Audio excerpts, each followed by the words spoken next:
Hey guys, welcome back to rhrjen. I'm so glad you're here. You guys, we have lots to talk about. We're going to have some fun today. We're taking a look at Saint Meghan Markle. We haven't done this in a little bit. We'll take a look at what's going on the Reddit group, what news is out there. There's some funny things I want to have some laughs about. We'll just take a look. But I'm Jen. Thanks for being here. Today's Friday. Happy Friday, everybody. If I can get it together, do a live chat later, I'll let you know. Check my community tab right there on the main page. That's where I post that.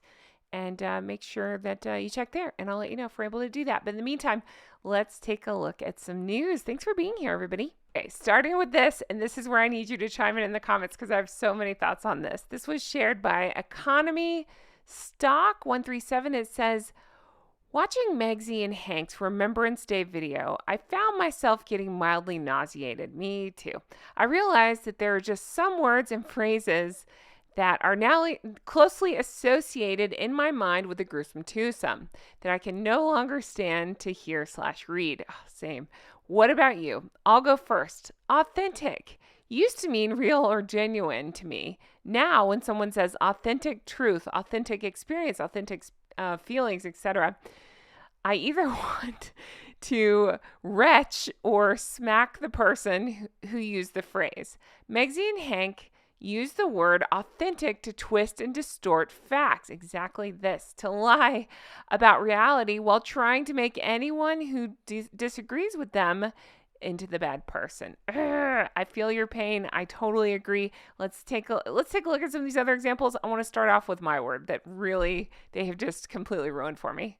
Here's my contribution to this. Just the word feminist, because she sure as shit likes to use it, and I don't think she understands what it means. So my post says feminist, despite what Meghan Markle thinks. It doesn't mean targeting other women and going hard after your sister-in-law. So yeah, she is completely, because she uses that constantly. Again, everything we've heard, she likes to target women, and we've seen she likes to target women. Look at her treatment of Her Majesty the late Queen. Look at her treatment of Catherine. The list goes on and on.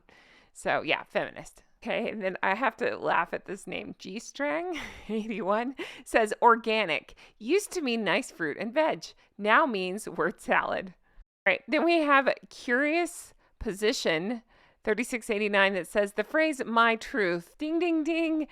Okay, I'm going to digress here for a second. When I hear that, it makes my skin crawl. I mean, nothing to me is more glaring of an arrow of dishonesty than saying my truth. That's the same thing Amber Heard used to say too. It's my truth. There is no my truth. It's either the truth or not the truth. So this person's saying my truth. When I hear that, I know that they're telling lies, and they know that they're telling lies. They're spinning the actual truth to fit their narrative, and that's how they want us to perceive it.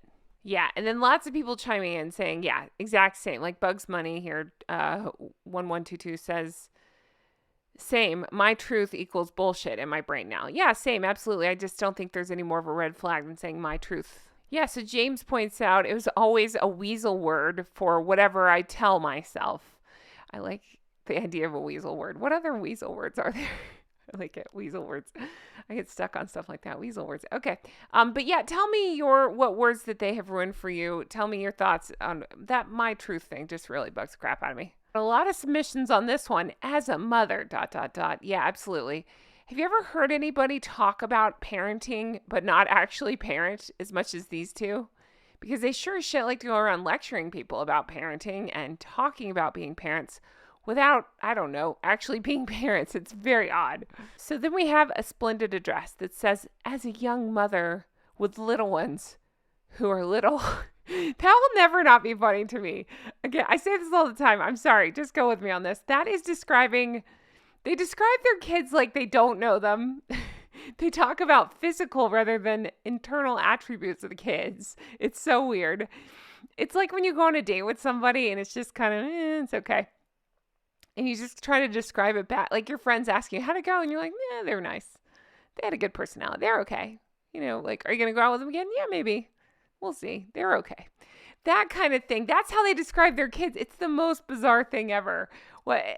Harry in Canada, it was something like, he's like, oh yeah, they have good personality. Okay, what does that mean? Like if you ask me about my Gosling, I'm going to tell you specifics. Like she's kind, she's smart, she's into this, she's into that. She's little. She has a good personality. What does that mean? New Chump same, is pointing out the olive branch. Enough with the olive branch. Everything is an olive branch. Everything, all the articles that they put out, in my opinion, has to do with the olive branch. Oh, an olive branch for King Charles. Oh, an olive branch.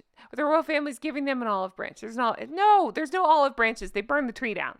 All right. Then we have Miss She that says a sweet nod to Kate or to Catherine or to Meghan. Yeah, absolutely.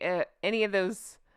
That's like a Daily Mail special or any of those. It's just like, here's a sweet nod to Catherine. Here's a sweet nod to Meghan. Here's a sweet nod to Archie, whatever. No, there are no sweet nods. That's stupid. Nobody says that. There's no sweet nod, especially with these two. My husband and I. Yeah, I defy you to find any interview where she doesn't talk about that or say that. When I make those bingo cards up, that's usually on one of the squares because it's an easy one. So is the bronzer. But it's just my husband. Yeah, my husband and I, we like to play Wordle. Have you seen that cringe interview? Oh, God. Yeah, we don't watch TV. We just try to decide what to watch, and then we play Wordle. Ha ha. All right. Then we have this one shared by Kate's Facts 718. It says, bringing back more confessions. Yay, I love these. These are the ones that are posted, I think, on Tumblr, where they're anonymous and people just write over different images. Let's take a look because they're usually pretty funny. Okay, so the first one says, Catherine is so cool and unbothered, and it shows her confidence. When she was asked if it's true that she had a picture of William on her wall, she seemed so cool about it and just laughed it off. That's how I know she's telling the truth. Meghan always has the energy of someone who seems like she's trying to appear cool and unaffected because she's hiding something. Yes, and what's funny is this is the interview I was literally just referencing. I didn't even look at this picture in advance. This is the one, I believe, where she says, we play Wordle, my husband and I. Okay, let's get on this one. This one says, regardless of their personal circumstances, both Meghan and Harry should have a sense of gratitude, you'd think. Yeah. Toward British royal family, as much as they want to victimize themselves. Now, as former working royals, they have a massive platform that they were able to monetize. And for years, neither Harry nor Meghan came up with anything profitable other than smearing the royal family. It makes me wonder what, if there were two ordinary people, how a middle-aged actress with no significant career perspective and a former British soldier could have supported themselves in the U.S. Yeah, exactly. I think about that. That keeps me up at night sometimes. They haven't done anything with it. They had every opportunity right there, and they have done nothing with it. And it's just, I think, a testament to their lack of work ethic. The way Harry admitted to acting toward Angela Kelly is proof to me that he and Meghan both bullied staff. If this is how he behaved toward one of the Queen's closest aides, I don't want to imagine what kind of treatment the others were getting. I think so too. And the other thing I like to point out is, remember, even in his own book, Spare, he pointed to staff crying at their desks. And then he would further say, oh, it's because they were worried about his relationship with William. No. That's not it. They're not crying at their desks over that. They're crying at their desks because you and your wife are assholes. Okay, let's take a look at this one. You know what? Can I just stop and digress for a second? I'm gonna. People that make their whole personality this annoy the piss out of me. I don't want to be friends with you if your whole personality is wine. Drink what you want to drink. I don't care. I'm not judging that. It's just, I'm going to sit like this, like I'm having a deep conversation. I'm gonna put my shoulder into the photo here, and I'm gonna hold my glass of wine. It's just like, if your whole personality is your glass, then there's a problem. Just saying. It says Jessica doesn't even follow ARO or post about it, but people still claim she's friends with Meghan. That's my suspicion. These two thrive on name calling. That's true. So I'm going with Meghan dumped her after Jessica's scandal, and that might be the case. I had heard different, but who knows? Who cares? Honestly, they're pretty much, what is it, birds of a feather? I mean, they seem pretty similar. They seem to have a lot of things in common where they're awful, awful people. So this one says, William and Catherine's engagement photos, authentic and looks like they're in love. Absolutely. I've always loved that photo of them. So sweet. Okay. Harry and Meghan's engagement photos, artificial, fake, and look like models. Well, that's kind of a stretch, but I get what you're saying. Yeah.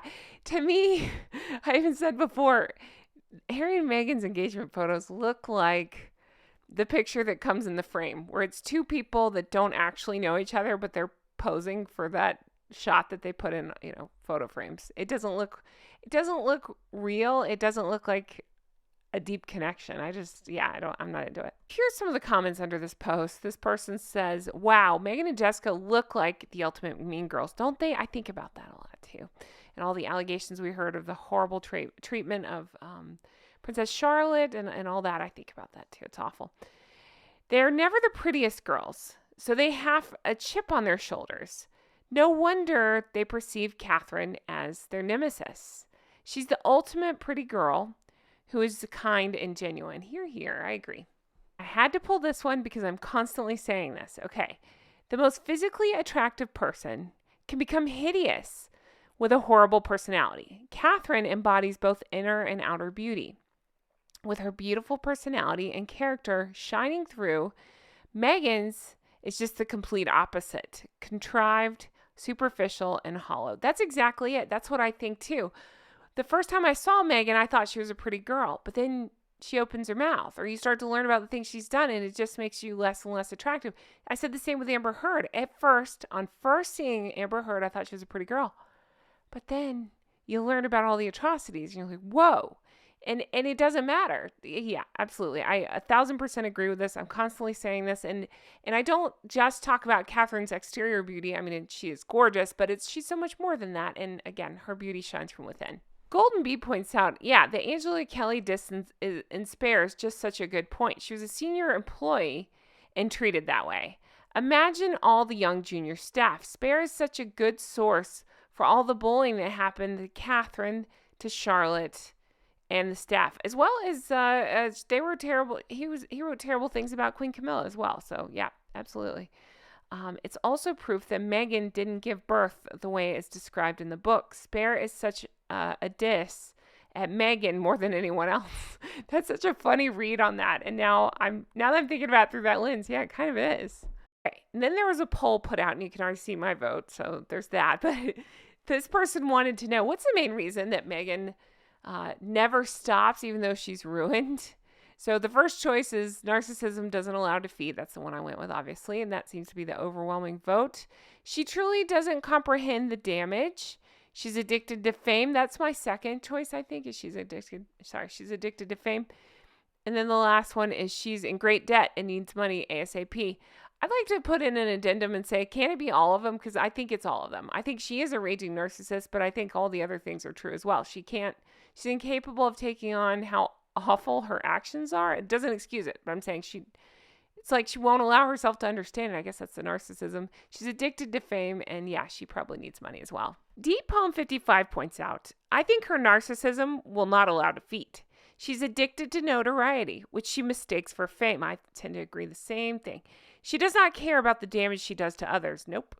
In fact, I think she revels in it. I think so too. She's the mean girl she is. I think it's a given she needs cash and is in debt. She wants to live the Hollywood lifestyle without the Hollywood income. She's an automaton, that's a fun word for me to say, at this point, repeating the same failed strategies over and over. Spot a camera, automatic wrist and chest sparing. See a red carpet, climb on without paying admission, and hold the actual stars up while she preens this way and that for the cameras. She can't stop. Yeah, I tend to agree. I think this person is spot on. Everything I've learned from HG, I think so too. I think it screams of her narcissism. All right, let's talk about this because this ticked me right off. Richard Eden. I used to like his stuff. Now he's been on my poop list. And I had some of you guys say, Jen, it's okay for him to disagree with Catherine. We can still like him. Fine. You're wrong, but fine. If you don't know what I'm talking about, he kind of went hard after Catherine when she put out her video talking about her, cancer journey. Okay. Well, now he's put out this, basically saying Prince William needs Harry, and that Prince William surrounds himself by like sycophantic people that'll just yes people, basically. What are we talking about? Prince William does not need Harry. It's absolutely the other way around. It doesn't make any sense. To me, it just screams of like a clicky headline, or maybe let's piss some people off and see if they'll watch our stuff. I don't buy this for a second. I can't make sense of it. And honestly, I think Richard Eden's lost his damn mind. I just didn't know if you'd seen this. And I just so much like Shoshana here. I think she could be a member of our flock. She just writes, I'm beginning to think Richard Eden is a bit of a twat. Yeah, I think so too.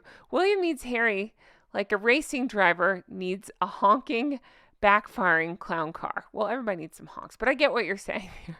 I just thought that was such a funny comment and I dig it so much. So thank you for the laugh, Shoshana. Salamander Exciting points out Richard Eden also thinks the British royal family needs the Yorkie girls. So his judgment is clearly flawed.